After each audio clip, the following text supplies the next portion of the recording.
순리와 영리라는 제목으로 하나님 말씀 증거하겠습니다. 오늘은 또 작년 세대들과 또 여기 참여한 청년들, 또 다음 세대들에 이르기까지 동성애에 대해서 성경이 어떻게 말하는가에 대해서 함께 또 살펴보기를 원합니다. 원래 우리가 계속해서 여름 사역 전에는 사도행전에 대해서 쭉 살펴보고 있었는데 사도행전을 쭉 이어가려고 하다가 지난번 파리올림픽 개회식을 보고 생각이 바뀌었어요. 이 부분을 좀 우리가 필요한 주제일 수 있겠다. 담임 목사가 해야 되는 일들이 여러 가지가 있는데 그 중에 하나가 교회가 나아가야 할 방향과 어떤 정체성을 확립해 주는 일이라고 생각을 합니다. 그래서 이 부분에 있어서는 또 타협할 생각이 없고, 이 부분은 논쟁을 하는 것이 아니라 이 부분에 대해서 강단에서 선포되는 이하의 내용과 다른 분이라면은 논쟁할 것이 아니라 나가시는 것이 맞습니다. 그래서 동성애에 대해서는 타협 없이 함께 선포될 말씀임을 받아들이시고 같이 하나님의 은혜를, 말씀이 어떻게 선포되어지는지를 같이 보았으면 좋겠습니다. 요즘은 파리올림픽이 한창입니다. 저도 이제 우리나라가 선수가 나오게 되는 종목들은 눈여겨서 또 찾아서 보게 됩니다. 파리올림픽 개회식을 저는 직접 보지는 못했는데 그 이후에 이제 기사로 접하는 것들을 보면은 눈살이 찌푸려지는 것들이 몇몇 있더라고요. 듣기로는 파리 생강이 수질이 그렇게 안 좋다고 하는데 생강만 오염된 것이 아니라 어떤 이 세대의 정신과 문화까지도 같이 오염되어 가고 있구나라는 생각을 하게끔 하는 그런 개회식이었어요. 어떤 사진이 있었는지 같이 사진을 통해서 한번 보실까요?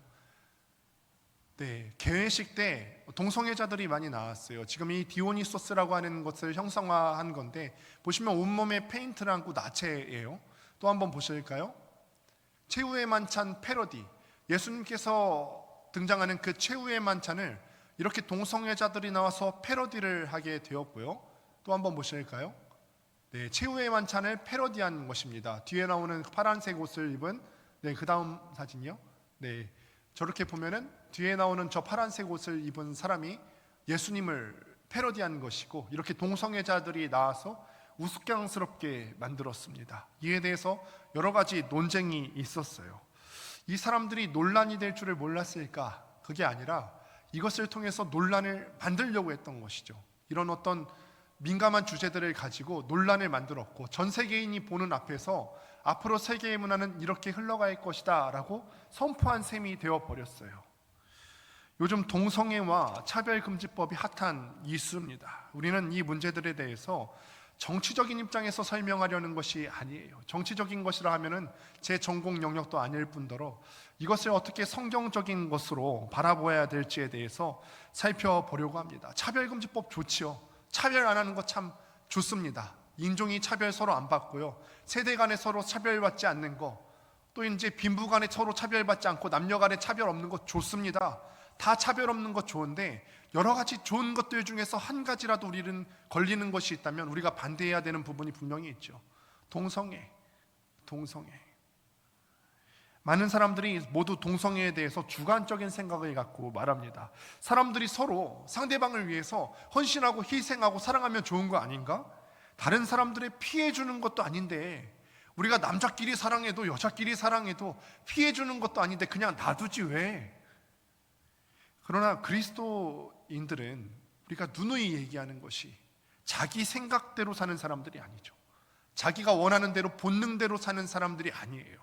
개개인의 주관적인 생각들이 아니라 우리는 이렇게 살기를 원하고 이렇게 끌리지만 이 문제에 대해서 하나님이 어떻게 생각하시는지, 하나님이 이 문제에 대해서 어떻게 바라보시는지를 성경에서 볼 수 있어야 되는 거죠.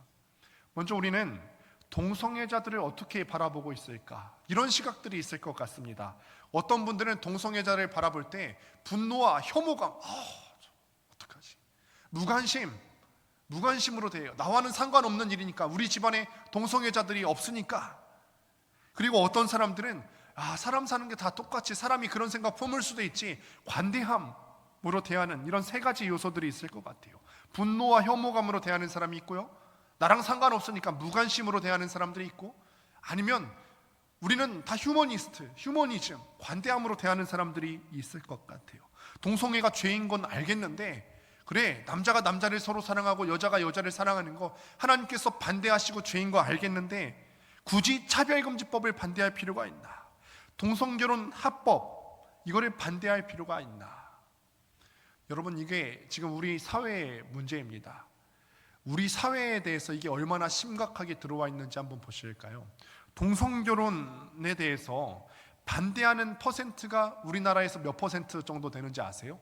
나는 동성결혼을 반대합니다. 몇 퍼센트 나왔을까요? 90%요? 70%요? 51%요. 51%. 미국 아니고요. 우리나라에서 나는 동성결혼을 반대합니다가 51%밖에 안 된다는 거예요. 그럼 나는 동성결혼을 찬성합니다. 몇 퍼센트 나왔을까요? 40%가 이에 대해서 찬성한대요. 남자가 남자끼리 결혼할 수 있고 아이가 있는데 남자가 엄마가 될 수도 있는 거예요. 여자가 아빠가 될 수도 있고요. 이런 경우들을 볼 때 동성애가 죄라는 사실에 동의하면서도 동성애자들을 우리가 어떻게 대해야 될지에 대해서는 개인차가 있어 보입니다.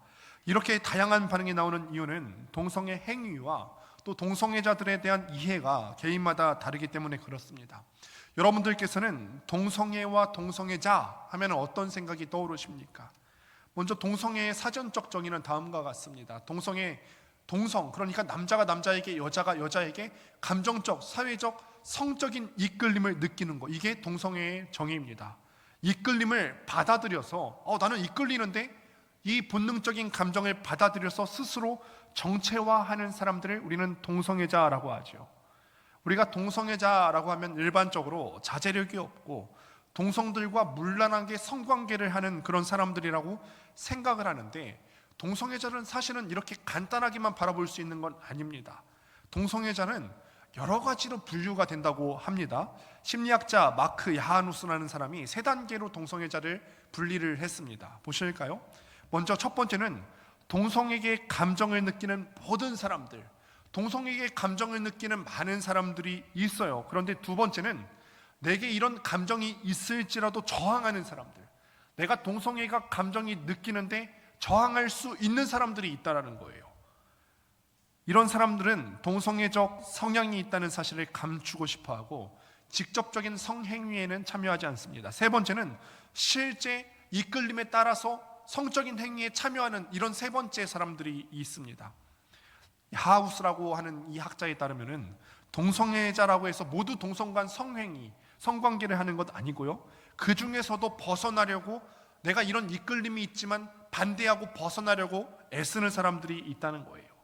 그러니까 우리가 지금까지 동성애자 하면은 굉장히 단순하게 생각했는데 동성애자도 사실은 여러 가지 분류로 생각할 수가 있다는 거죠. 그러면 우리가 그들을 어떻게 이해하고 도와줄 수 있을까? 동성애는 죄인데 다양한 죄 중에 하나예요. 교회는 이 사람들을 받아들여야 되죠. 동성애를 인정하는 것이 아니라 그들도 교회 가운데 나와서 사랑으로 품어주고 이 죄에서 벗어날 수 있도록 도와주는 것이 교회가 해야 되는 역할인 줄로 믿습니다. 어떻게 도와줘야 될 것인가? 우리 로마서 본문을 통해서 이거에 대한 이해를 조금 더 확장시켜 가보도록 하겠습니다.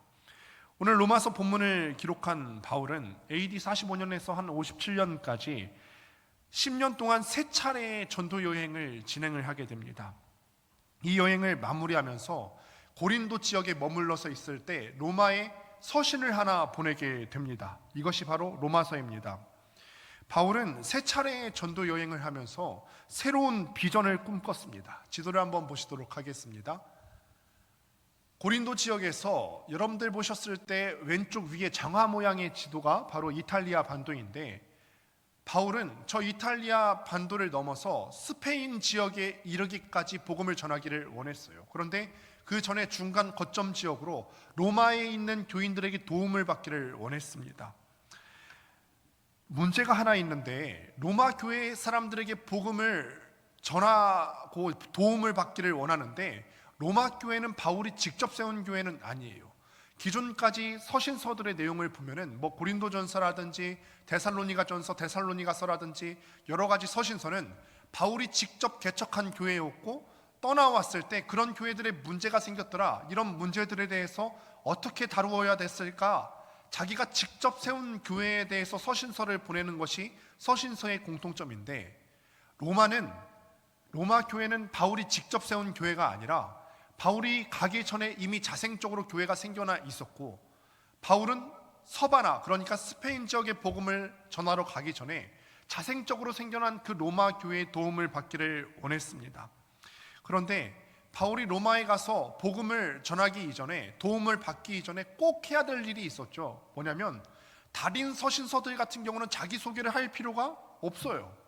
왜냐하면 자기가 개척한 교회였고 자기가 목회했던 그런 곳이었기 때문에 성도들에게 나는 이런 사람들이고 내가 너희에게 전한 복음의 내용은 이런 것이다, 굳이 다시 설명할 필요가 없습니다.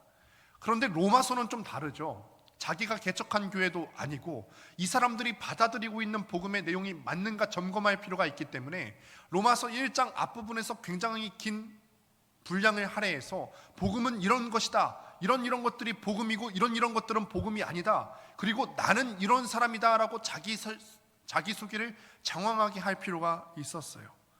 이런 내용들을 정리해서 로마서를 로마 교회에 보내게 된 것입니다. 그래서 그들의 지지와 후원을 받고 싶었습니다.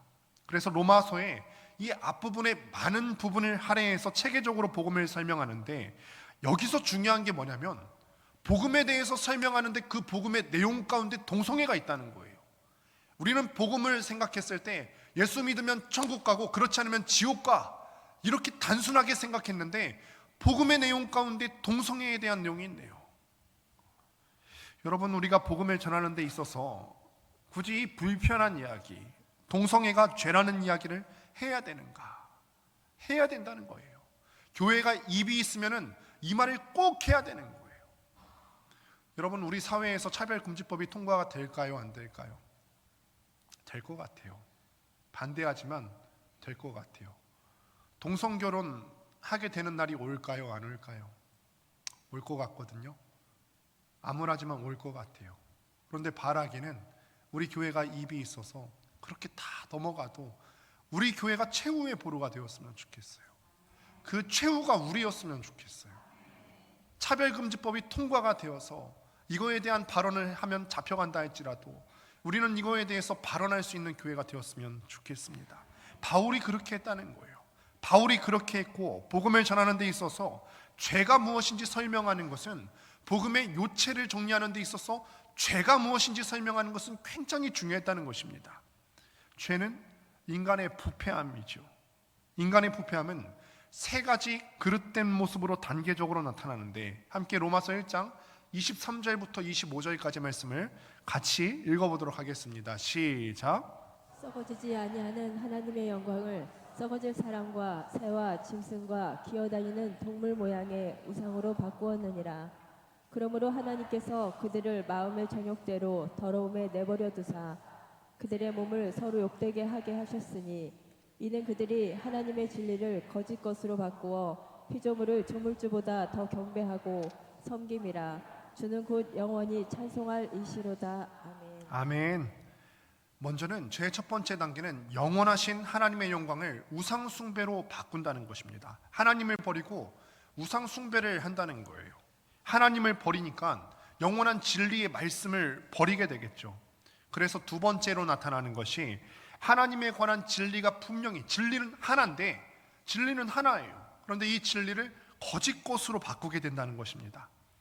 첫 번째와 두 번째, 그러니까 하나님을 우상 숭배로 바꾸고 이 진리의 말씀을 거짓 것으로 바꾼다. 이거는 영적인 문제에 해당이 되는데, 영적인 문제가 일어나면 반드시 사람 가운데서는 윤리적인 타락이 일어나는 거예요. 사람이 영적으로 타락하면은 겉으로 이 일어나는 생활 가운데 문제가 있을까요? 없을까요? 생활 가운데 실생활에서도 문제가 일어난다는 거예요. 윤리적인 타락으로.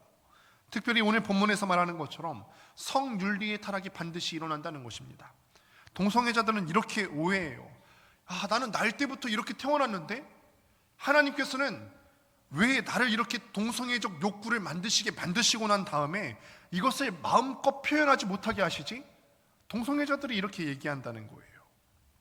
그런데 오늘 본문을 통해서 알 수 있는 것은, 하나님께서 그들을 그렇게 만드신 것이 아니라, 하나님께서 처음에 창조하셨을 땐 그렇게 만드신 것이 아니라 이것이 사람의 부패함의 결과라는 거예요. 쾌락을 쫓는 거, 하나님을 거짓 것으로 바꾸고 진리를 거짓 것으로 바꾼 결과가 이거라는 거지, 하나님께서 처음에 그렇게 만드신 일이 없었다는 거예요.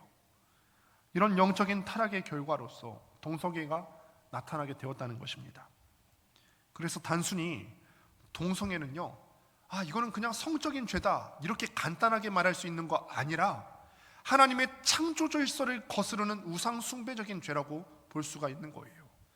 우리 동성애에 대해서 더 자세하게 말하고 있는 26절, 27절 말씀 보겠습니다. 이 때문에 하나님께서 그들의 부끄러운 욕심에 내버려 두셨으니 곧 그들의 여자들도 순리대로 쓸 것을 받고 영리로 쓰며 그와 같이 남자들도 순리대로 여자 쓰기를 버리고 서로 향하여 음욕이 부릴 듯하며 남자가 남자와 더불어 부끄러운 일을 행하여 그들의 그릇 때문에 상당한 보응을 그들 자신이 받았느니라.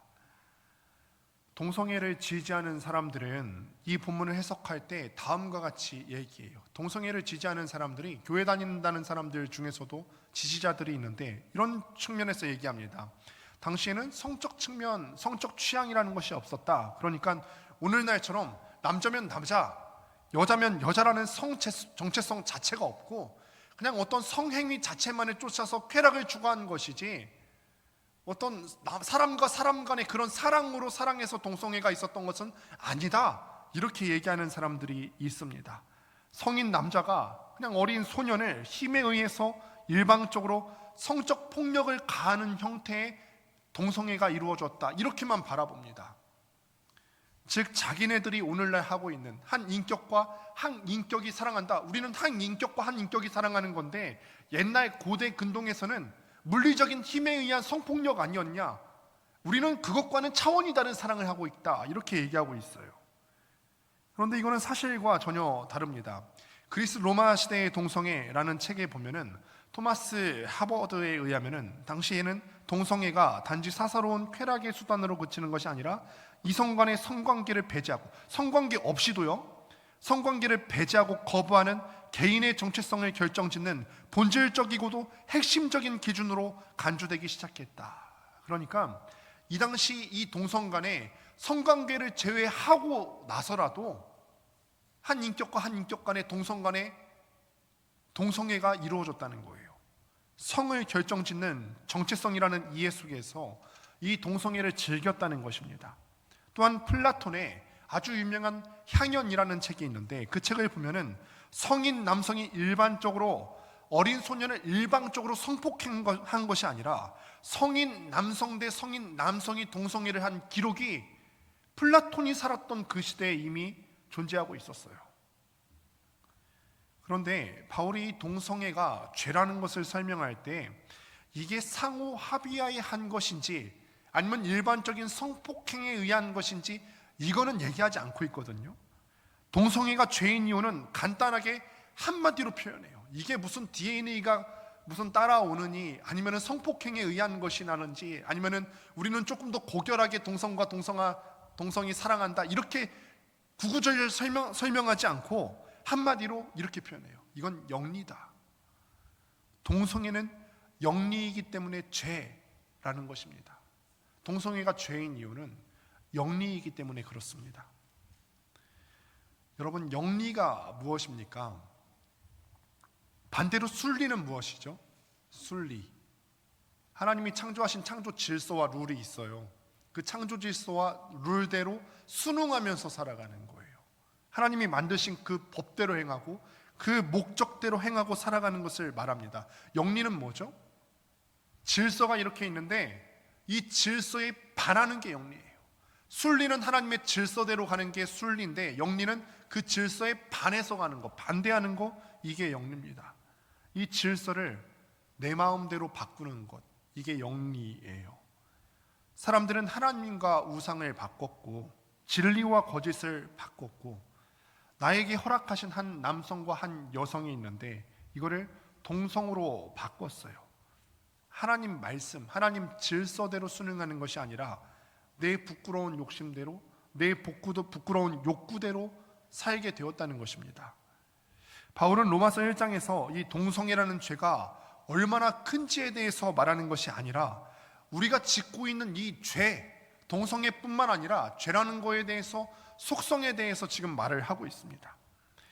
우리는 다양한 종류의 죄들을 짓고 살아갑니다. 그렇죠.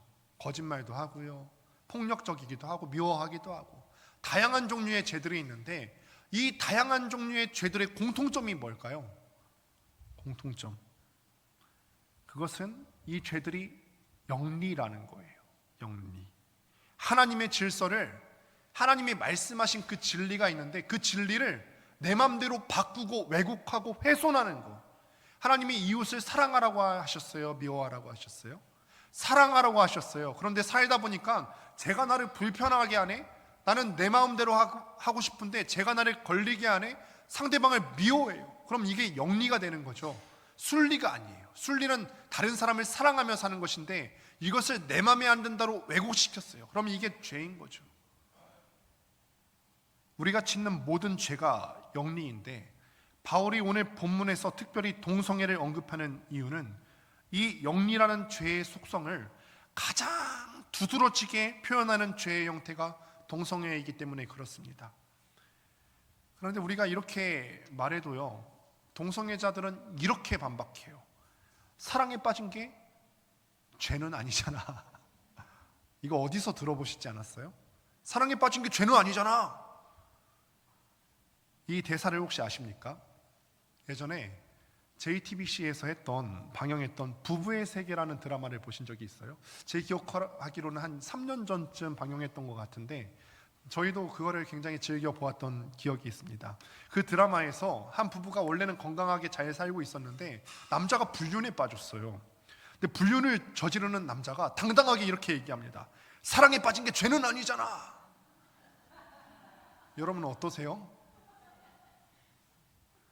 사실 이 말이 지금 우리나라 사회법상으로 틀린 말은 아닙니다. 사랑하는 게 죄는 아니잖아요. 우리 대한민국에서 간통이 형법상 죄예요, 아니에요? 아니에요. 간통죄가 놀랍게도 폐지가 됐어요. 2015년도에 헌법재판소에서 위헌 결정으로 폐지가 됐습니다. 그 당시 헌법재판소에서 이 간통죄를 폐지한 이유가 뭔지 아세요? 개인의 성적 자기결정권을 회방한다. 사생활권을 회방한다. 미치겠다가 나왔습니다. 네, 지금까지 우리 교회에 와서 많은 설교를 했는데 회중에서 미치겠다라고 하는 반응이 나온 건 또 처음인데요. 왜요? 사랑이 죄는 아니잖아요. 근데 알잖아요. 간통하게 되면 나와 함께하는 배우자와 자녀들, 가정을 파괴하는 죄예요. 다수의 인생이 결정되는 문제인데 왜 거기에 한 사람의 성적 자기결정권이 들어가는 거고 왜 거기에 사생활권이 들어가는 거죠? 이 결론을 통해서 우리나라가 얼마나 심각한 상태에 빠졌는지를 우리는 볼 수가 있는 거죠. 이런 말도 안 되는 현상을 우리는 뭐라고 부른다고요? 순리예요, 영리예요? 영리라는 거예요. 영리. 이쯤 되면 영리가 뭔지 이해가 가셨죠? 가정의 질서가 있어요. 하나님께서는 이 한 남자와 한 여자가 만나서 가정을 이루고 간통을 허락하지 않으셨어요. 그런데 이 가정의 질서와 진리를 거짓된 것으로 바꿔버린 거, 이게 영리예요. 그러니까 간통은요, 우리나라 형법상으로는 죄는 아니지만 하나님의 법에 비추어 보면 이건 죄입니까, 아닙니까? 죄예요, 죄. 하나님이 세우신 질서를 훼손시키시고 바꾸는 거예요. 결혼은 한 사람과 한 사람이 만나서 하는 게 결혼이죠. 아니에요. 몇 명 넘어오셔야지 재밌는 그림이 그려졌을 텐데. 결혼 뭐죠? 한 남자와 한 여자가 하는 게 결혼이에요. 한 사람과 한 사람이 하는 거 결혼 아니고요. 한 남자와 한 여자가 하는 게 결혼이라고 창세기 2장에 기록되어 있어요. 이 결혼 언약을 근거로 하나 되고 결합되게 하셨는데 자꾸 배우자를 다른 남성과 다른 여성 동성으로 바꾸는 거예요. 하나님께서 세우신 질서가 이미 창세기에 확립되어 있었는데 그 순리를 바꿨어요. 영리로 만들어 버렸어요. 자신에게 허락하신 배우자의 진리를 다른 대상으로 교체한 거예요. 이번 주에 저는 그런 기사도 하나 봤어요. 어떤 여자가 글을 올렸어요. 자기 남편이 바람을 피웠대요. 그런데 남자랑 바람을 피웠대요. 세상에 이런 세상이 왔어요. 그럼 이런 영리의 모습이 성윤리에서만 나타날까? 우리 로마서 1장 29절부터 31절까지의 말씀을 같이 천천히 한번 읽어보도록 하겠습니다. 시작.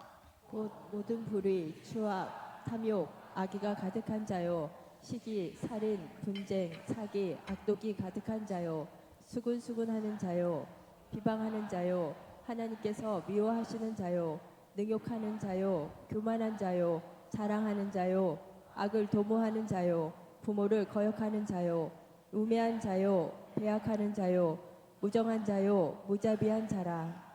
보면 오늘 29절에서 31절 말씀을 보니까 동성애뿐만 아니라 수많은 죄들에 대해서 언급하고 있습니다. 저는 바라기는 이제 다음 세대 중에서도 가능하면 통일하셔서 중고등부랑 주일학교에서도 같은 내용으로 주제를 다뤄주셨으면 합니다. 동성애에 대한 부분은 특별히 다음 세대에서 아이들이 현혹당하고 또 매혹당할 수 있는 문제이기 때문에 언젠가 한 주 정도는 할애해서 동성애에 대한 이슈를 다뤄주시기를 부탁을 드립니다.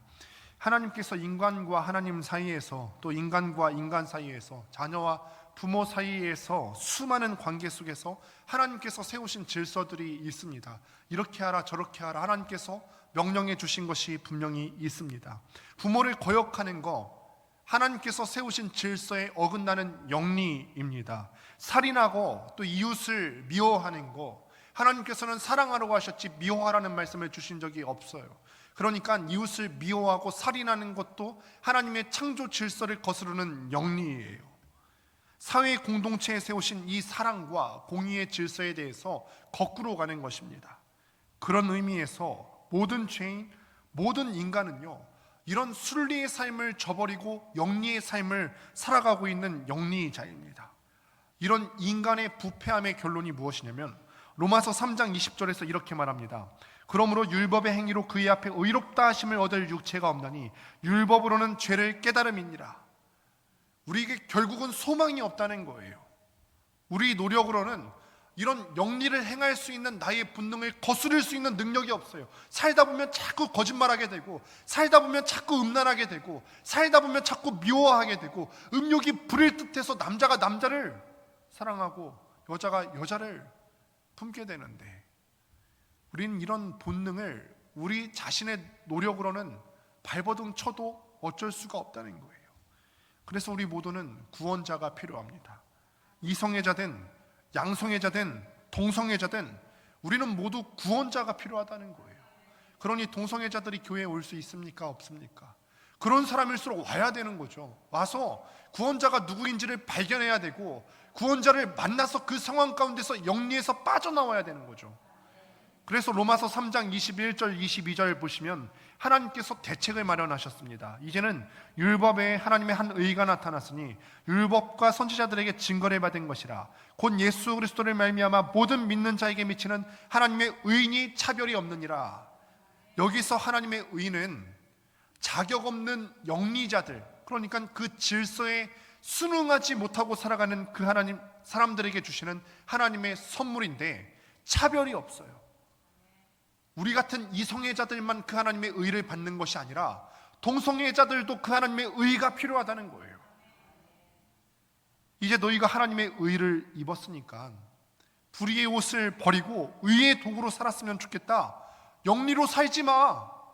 너희는 본능 가운데 영리로 살고 싶은 마음이 있어. 부모를 거역하는 마음이 있고 이웃을 미워하는 마음이 있고 음란하고자 하는 마음이 있고 음욕이 부릴 듯해서 동성애를 하고자 하는 마음 있을 수 있어. 그런데 그렇게 살면 안 돼. 그런데 여기서 문제가 있어요. 동성애자들이 주구장창 얘기하는 게 이게 가능하냐라는 거예요. 영리에서 순리로 바꾸는 것이 가능하냐? 불가능하다고 얘기해요. 동성애자들은. 동성애자들 중에 이렇게 얘기하는 사람들이 있어요. 동성애는 후천적인 것이 아니라 선천적으로 타고났는데, 내가 선천적으로 타고났는데 이걸 어떻게 바꿔? 어떤 사람들은 자기 DNA가 그렇게 배열이 되어 있대요. 동성애 성향은 변할 수가 없고 이제는 이성과 결혼하는 것은 절대 불가능하다고 스스로 답을 내립니다. 여러분, 영리에서 순리로 바꾸는 것이 불가능하다, 이들의 주장에 동의하십니까? 동의하지 않습니다. 하나님께서 처음 창조하실 때 제3의 성을 만드신 적이 없으세요. 남성을 창조하셨고 여성을 창조하셨어요. 그러니 성소수자라는 표현이 맞습니까? 틀립니까? 틀려요. 성소수자가 아니에요. 동성애예요. 제3의 성을 창조하신 적이 없기 때문에 용어까지도 명확하게 사용하셔야죠. 게이면 게이, 레즈비언이면 레즈비언. 그리고 이 모든 동성애는 하나님 앞에 죄다. 동성애에 어떤 영향을 주는 유전적인 요인이나 생물학적인 요인을 찾기 위해서 수없이 많은 연구가 진행이 되어졌습니다. DNA 구조가 이미 20세기 말에 밝혀졌거든요. 그런데 93년도쯤에 한 학자가 이의 제기를 했어요. 동성애는 선천적인 것이고 이 DNA가 문제가 있어서 선천적으로 그렇게 타고난다라고 가설을 제기했는데 30년이 넘는 시간 동안 이 가설을 증명하지 못했고, 지금 학계의 정설은 선천적으로 동성애자가 타고나는 것이 아니다. 이것이 학계의 정설입니다. 물론 영리에서 순리로 바꾸는 거, 특별히 동성애자분들이 그 힘든 욕구를 다스리는 것이 얼마나 힘든 것인지 잘 알고 있고, 그 힘듦을 과소평가하는 것은 아닙니다. 모든 죄가 그렇잖아요. 영리에서 순리로 바꾸는 거 어려워요. 미워 죽겠는 사람 사랑하는 거 쉽습니까? 어렵습니까? 어려워요. 어렵습니다. 거짓말 해야 되는 그런 상황 가운데서 위기를 모면하기 위해서 거짓말을 하고 싶은 그 욕구를 거스르는 게 어렵죠. 어려워요. 마찬가지로 영리에서 순리로 바꾸는 거, 거스르는 거, 다시 돌아가는 거 어려운 일인데, 동성애자들이 그렇게 영리를 거스르는 거 어려운 일일 것입니다. 그런데 어렵다고 해서 안 하면 안 되는 것이 있는 거죠. 이전에 퀴어 축제와 관련된 영상을 보니까 동성애자분이 이런 말을 했습니다. 하나님께서 우리도 사랑하신다. 그러니까 이들도 사랑과 관심을 받고 싶은 거예요. 실제로 하나님께서 그들 한 영혼 한 영혼을 사랑하시죠. 그들의 죄를 미워하시는 거죠. 그들에게 진짜 필요한 관심과 사랑이 무엇일까? 동성애를 지지하는 사람들은 이렇게 말해요. 나 좀 내버려 둬라. 사랑하는 게 죄는 아니잖냐. 본인들이 사랑한다는데 뭐가 문제냐? 라고 말을 합니다. 이 영리의 삶이 잘못된 것이라고 말하지 않습니다. 그들을 사랑하고 그들의 선택을 존중해 달라고 그렇게 얘기합니다. 그러나 그들을 사랑한다고 하지만 그 결과에 대해서는 아무도 책임을 지지 않습니다. 그런데 하나님은 그들을 사랑하셔서 너희들이 행하고 있는 영리는 위험한 거야 말씀하시는 거죠. 당장 멈추라고 하십니다. 그리고 그 책임으로 우리 당신께서 십자가에 올라가서 죽으셨어요. 누가 진짜 사랑하는 거죠? 누가 진짜 사랑하는 거예요? 그냥 그 동성애자 하는 거 보면서 그래 어차피 우리에게 피해 입는 것도 아니니까 그래 너희는 너희 사랑하는 대로 마음껏 사랑해라. 영리대로 살든 말든 존중한다. 이게 사랑하는 겁니까? 아니면은 미움 받을 줄 알면서도 너 그렇게 하면 죽어. 너 영리대로 살면 위험한 거야. 너 큰일 나는 거야. 이렇게 말하는 게 사랑인 것일까요? 영리대로 살면 안 되는 것을 말하는 게 사랑인 줄로 믿습니다. 부모가 자녀에게 대해서도 그렇게 얘기하잖아요. 너 그렇게 살면 안 돼. 자녀들이 때로는 반항하기도 합니다. 엄마가 뭔데? 아빠가 뭔데? 아빠 내 마음 알기나 해? 이렇게 자녀들의 반항할 것을 알면서도 부모는 그 반항의 아픔을 안고서라도 자녀에게 바른 길을 제시해 주죠. 순리대로 살기를 바라서입니다. 세상 사람들은 영리에서 순리로 가는 것이 불가능하다고 하지만 성경은 영리에서 순리로 바꾸시기 위해서, 이거를 가능하게 하기 위해서 예수 그리스도께서 십자가에 못 박혀 죽으셨다라고 말해요. 십자가의 능력은 영리를 순리로 바꾸게 하는 하나님의 능력인 줄로 믿습니다. 우리는 우리 스스로를 죄의 구렁텅이에서 건져낼 수가 없고 우리 스스로를 죄에서 구원할 수 있는 능력이 없지만, 그 때문에 우리 구주 예수 그리스도께서 이 땅에 오셔서 십자가에 못 박혀 죽으셨고 그 힘을 힘입어서 영리에서 순리로 바꾸는 삶을 가능하게 할 줄로 믿습니다. 그래서 우리가 내 욕심대로 내 욕구대로 살아가는 것이 아니라 돌이켜서 옳은 길을 쫓아야 되는 것이 그리스도인의 삶인 줄을 믿습니다. 이제는 아무 능력 없이 동성애뿐만 아니라 모든 죄에 있어서, 모든 영리에 있어서 끌려가는 것이 아니라 영리에 저항할 수 있는 능력이 우리에게 있는 줄로 믿으시고 십자가의 능력을 의지해서 영리에 반항하며 살 수 있게 되기를 바랍니다. 말씀을 맺습니다.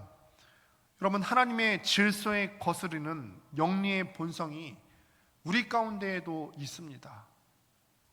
이제는 우리가 십자가의 능력을 붙들고 우리 마음 가운데 있는 그 죄의 본성, 하나님의 질서를 거스르는 이 영리를 오히려 우리가 거꾸로 역전시켜 나가면서 다시 한번 하나님을 기쁘시게 해드리는 인생 될 수 있게 되기를 주님의 이름으로 축원드립니다.